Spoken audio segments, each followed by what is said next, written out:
Therapy is arguably not about insight. While formalized Eurocentric therapies like psychoanalysis have often been about talking and gaining insight, historically this was not always the case. Many other cultures have had versions of therapy and understanding the self that were not just about sitting around and talking.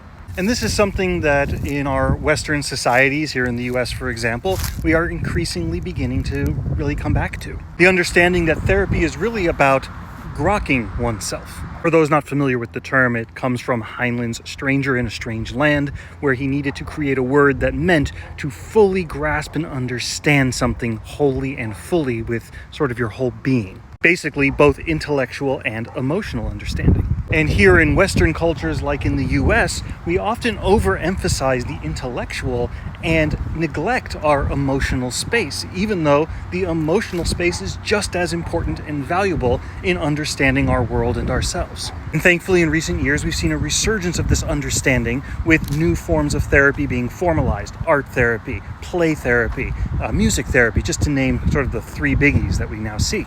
And even those who still engage in more standard intellectual insight-based therapy understand that the insight really needs to be there just to inform our understanding also of our emotional selves, so that we can truly grok the world around us and not just know it intellectually. Which is why